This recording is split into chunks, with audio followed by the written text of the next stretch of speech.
솔로몬이 지혜로운 왕이라고 우리가 알고 있죠. 솔로몬이 하나님께 구했던 것은 듣는 마음을 달라고 구했죠. 듣는 것에서부터 지혜가 나온다는 것을 이제 솔로몬은 알고 있었던 거죠. 듣는다는 것은 몇 가지 의미를 가지고 있습니다. 먼저는 그냥 소리를 듣는 거죠. 뭔 소리 난 것 같은데? 무슨 소리 난 것 같은데? 그러잖아요. 어떤 소리를 듣는 걸 말하는 거죠. 그리고 나면 그 소리가 무엇을 의미하는지 분별하는 거죠. 뭐라고 하던데? 무슨 내용이었어? 야, 그 소리 들었냐? 뭐라고 그러던? 뭐라고 그랬어? 소리를 듣고 어떤 내용이었는지 분별하는 거죠. 그 다음은 그 내용뿐만 아니라 그 속에 담겨져 있는 감정과 숨은 의도까지도 분별하는 거죠. 말은 저렇게 하는데 사실 속마음은 이런 거야. 이제 이렇게 분별하는 거죠. 그냥 겉에서 들리는 소리 말고 진짜 원하는 것이 무엇인지 듣는 거죠. 그리고 나면요, 그 들은 내용을 순종하는 것도 이제 듣는 거라고 그러는 거죠. 엄마 말 좀 잘 들어. 엄마가 무슨 말 하는지 귀로 잘 들으란 말이 아니라 엄마가 시키는 대로 순종하라는 거잖아요. 그래서 듣는다 하는 것은 이제 순종하는 것까지 가는 거죠. 듣는 것이 지혜죠.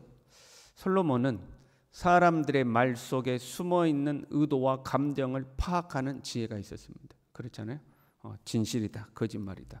왜 저런 말을 하는구나. 듣고는 그걸 분별할 줄 알았죠. 그러나 하나님의 말씀에 순종하는 자리까지는 가지 못했죠. 그래서 솔로몬 때문에 이제 이방 우상들이 이스라엘에 들어오고 결국은 패망의 길로 가게 되는 초석을 놓게 되지 않습니까? 사람의 마음과 의도를 파악하는 지혜는 있었지만 너무 잘 나가다 보니까 하나님의 말씀에 순종하지는 않았죠. 예루살렘이 함락됐습니다. 왕은 두 눈이 뽑혀서 잡혀갔고 고관들은 죽임을 당하고 이제 그런 일들이 있었죠. 바벨론 왕의 군사령관이었던 느부사라단이 이 이스라엘의 멸망에 대해서 이렇게 이야기해요. 이방 군사령관인데 이스라엘 향해서 유다인들을 향해서 야, 너희가 왜 멸망한 줄 아냐 하면서 3절에 보면 이렇게 되어 있습니다. 이는 너희가 여호와께 범죄하고 그의 목소리에 순종하지 아니하였으므로 이제 이루어졌도다. 너희들이 여호와께 순종하지 않았기 때문에 망하는 거다. 예루살렘을 함락했던 군사령관이 그렇게 이야기를 하는 거예요. 이 하나님께 순종하지 않았다. 이 순종이라는 주제는 이 에레미야 전체를 관통하고 있는 주제입니다. 너희가 순종하지 않으면 망한다. 순종하지 않으면 망한다. 계속해서 이야기해요. 순종 또는 청종 이렇게 나오죠. 같은 말입니다. 듣고 따른다 그 말이거든요. 순종도 그렇고 청종도 그렇고. 순종은 따르는 행위에 초점이 맞춰져 있고 청종은 듣는 행위에 초점이 맞춰져 있죠. 청종하여 순종해야 되는 거죠. 너희가 여호와의 말씀을 청종하지 않았다. 여호와께 순종하지 않았다. 그래서 망한다. 이제 이렇게 되는 거예요. 회복하는 것도 마찬가지죠. 너희는 너희 길과 행위를 고치고 너희 하나님 여호와의 목소리를 청종하라. 그리하면 여호와께서 너희에게 선언하신 재앙에 대하여 뜻을 돌이키시리라. 멸망도 순종하지 않고 청종하지 않아서 멸망하는 거고 멸망한 자리에서 회복되는 것도 여호와의 말씀을 청종하고 순종해야 이제 회복되는 거죠. 청종하여 순종하는 것이 지혜다 하는 거죠. 오늘 본문은요. 그렇게 바벨론에 의해서 예루살렘이 함락되고 멸망한 뒤에 이 바벨론이 그다랴라는 사람을 총독으로 세운 겁니다. 이제 왕은 두 눈이 뽑혀서 잡혀가 버렸고 그래도 남은 사람들을 다스릴 사람이 필요하지 않겠습니까? 그래서 그다랴를 총독으로 이제 세운 거죠. 왕이 아니라 이제 총독인 거죠. 총독이 세워졌단 말을 듣고 흩어졌던 유다인들이 침공이 오니까 다 흩어졌을 거 아니에요. 그 흩어졌던 유다인들이 그다랴에게 이제 모여든 겁니다. 백성들이 모여드니까 그다랴는 야 두려워하지 말고 여기서 바벨론을 잘 섬기고 살면 된다. 우리 함께 모여서 바벨론을 함께 섬기고 살자 하고 해서 백성들을 다독거려 가지고 이제 그렇게 보내고 있는 거죠. 군 지휘관들 중에서도 이제 흩어졌다가 다시 그다랴에게 모인 군 지휘관들이 있었어요. 그 군 지휘관 중에 이런 첩보를 입수를 한 겁니다. 암몬 자손의 왕이 이스마엘을 보내서 그다랴를 암살하려고 한다. 총독을 암살하려고 한다는 이제 첩보를 입수를 한 거죠. 암몬 왕은 시드기야와 함께 반바벨론 정책을 폈던 사람입니다. 암몬은요. 그런데 바벨론이 그다랴를 세워놨단 말이에요. 자기는 이제 반바벨론인데, 그러니까 그다랴가 싫은 거죠. 시드기야도 사실은 바벨론이 세웠지만 바벨론을 배신하고 반바벨론 정책을 펼지 않습니까? 근데 그다랴는 바벨론이 세워놨는데 친바벨론 정책을 쓰는 거죠. 바벨론에게 순종하고 바벨론 섬기고 살면 된다, 그렇게 하는 거죠. 암몬에서 이 그다랴를 제거하고 싶은 거죠. 이스마엘, 암몬 왕이 지금 배후에서 밀어줘 가지고 하고 있는 이스마엘이라는 사람은 왕족이고, 지금 총독으로 세워져 있는 그다랴는 왕족 출신이 아니죠. 사반의 손자 아히감의 아들, 이렇게 나오거든요. 사반은 요시야 왕의 종교 개혁에 공헌했던 이 서기관입니다. 이게 서기관의 후손이에요. 아히감은 에레미야를 보호했던, 죽음에서 보호했던 충신 중에 한 사람이죠. 그 충신이면서 서기관 출신을 이제 총독으로 세우는 거예요. 근데 아람에서는 왕족을 뒤에서 이제 밀어줘 가지고 그다랴를 제거하자, 이렇게 한 거죠. 이 군 지휘관들이 그 첩보를 입수하고, 야, 암몬에서 뒤를 봐줘 가지고 이스마엘이 너를 암살하려고 한다. 우리가 먼저 쳐야 된다. 허락해 주면 가서 우리가 이스마엘을 비밀히 제거해 버리겠다, 암살하겠다 하고 이제 그다랴 총독에게 이야기를 한 거죠. 근데 그다랴가 그 지휘관들의 말을 듣지를 않았어요. 16절에 이렇게 돼 있어요. 네가 이스마엘에 대하여 한 말은 진정이 아니니라. 그래서 진정이라는 단어는 우리가 10계명에 보면 9계명에 내 이웃에 대하여 거짓 증거하지 말라, 이렇게 되어 있잖아요. 거짓 증거. 그때 그 증거라는, 거짓 증거할 때 거짓과 똑같은 단어입니다. 그러니까 너 거짓말하고 있지, 이제 이렇게 된 거죠. 네 말이 거짓말이다 하고 말을 듣지 않은 거예요. 그리고 얼마 지나지 않아서 이스마엘이 10사람과 함께 그다랴가 있는 미스바에 와가지고 그다랴와 함께 이제 식사를 한 거죠. 식사하는 자리에서 갑자기 그다랴를 칼로 죽이고, 함께 있던 유다 사람들을 칼로 죽이고, 바벨론에서 남겨놨던 군사들도 다 죽여버립니다. 그래서 이제 그다랴가 죽죠. 그리고 이 사건 때문에 다시 한번 이제 이 예루살렘에 피바람이 불게 됩니다. 바벨론이 가만히 있겠습니까? 바벨론이 이제 다시 와서 이제 피바람이 불게 되죠.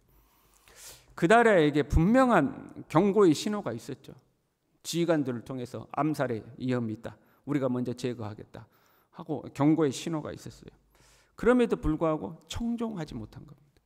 청종하지 못했어요. 왜 그랬을까? 증거도 없이 왕족을 치는 것이 부담스러웠을까? 그럴 수도 있겠죠. 증거가 없지 않습니까? 자기를 암살한다는. 아니면 민심이 두 개로 나눠지는 것이 걱정됐을까요? 뭐 그럴 수도 있겠죠. 그러나 그런 것이 염려가 돼서 실행에 옮기지 못했다 할지라도 그 이스마엘이 자기를 만나러 왔을 때 경계는 해야 되지 않겠습니까? 근데 그것도 안 하죠.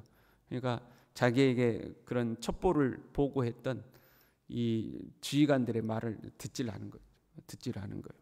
왜 그랬을까? 그다랴는 착한 사람이었습니다. 유하고 착한 사람이었습니다. 이 착하다는 것이 진실을 총종하는 데 방해가 된 겁니다. 그러니까 이 군 지휘관들이 자기에게 알려진 이 첩보의 내용이 자기의 착한 성품과 너무 반대되는 거예요. 너를 죽이려고 한다? 우리가 먼저 가서 죽여버리겠다. 나는 착한 사람인데 와서 죽여버리겠다. 그러니까 자기의 성품과 너무 안 맞는 내용인 거죠. 여러분 그렇지 않습니까? 뭐 증거가 있는 것도 아니고 뭐 아무것도 없는데, 야, 이스마엘이 너 죽이려고 한다. 그러니까 우리가 가서 먼저 죽여버리겠다. 근데 이 사람은 너무 착해서 그런 것들이 받아들여지지가 않는 겁니다. 그러면 사람이 말이 되었던 하나님의 말씀이 되었던 간에 듣는 마음이 있어야 되죠. 우리에게 듣는 마음이 있어야 돼요. 근데 그 듣는 마음을 방해하는 것 중에 하나가 우리의 성품입니다. 내 자신의 성품이 깊이 듣는 것을 방해하는 거죠. 그리고 그 성품 중에 악한 성품이라면, 내가 악해요. 악독하고 완악하고 고집세고 나한테 그런 성품이 있어요. 그러면 우리가 모두가 그걸 알죠. 스스로도 그걸 알죠. 그래서 아우 나 이 못된 성품 고쳐야 되는데 나 너무 고집이 세가지고 남의 말은 절대 안 듣고 하나님 말씀도 안 듣고 맨날 내 생각대로 한다고 아우 나 이 못된 성품 고쳐야 된다고 자기 성품을 경계하죠. 그런데 내게 있는 성품이 착한 성품이에요. 그는 이제 방심하기가 쉽죠. 고치려고 안 하는 거죠. 악하든지 착하든지 나에게서 나온 것은 내 자아인 겁니다. 그렇잖아요. 네, 자아가 나오죠.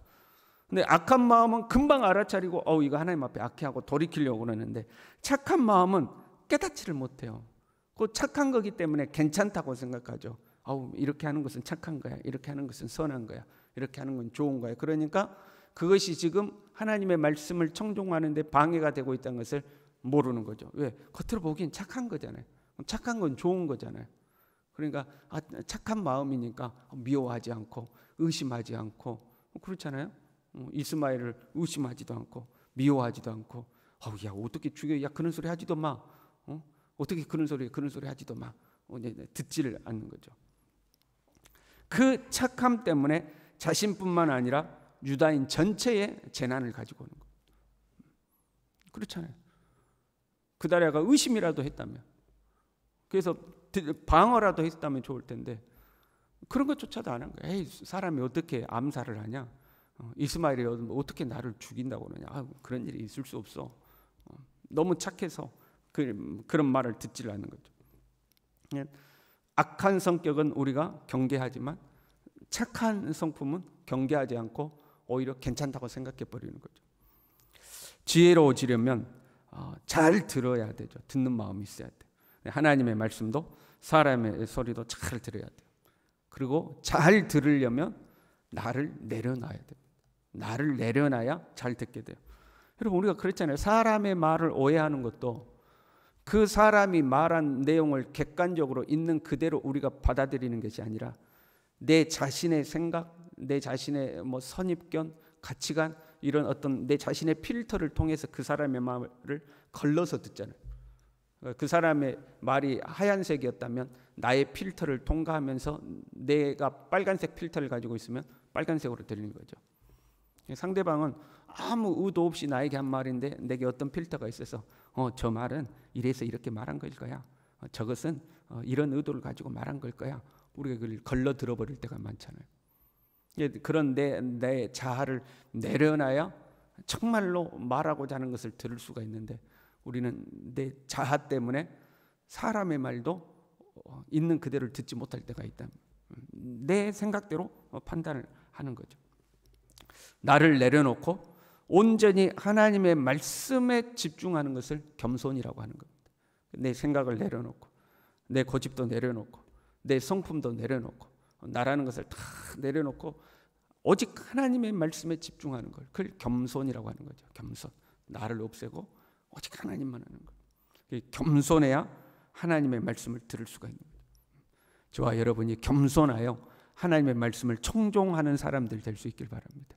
듣는 것으로 끝나는 것이 아니라 나에게 주신 말씀에 순종하는 자리로 나아가는 사람. 하나님의 말씀을 듣고 순종하는 사람.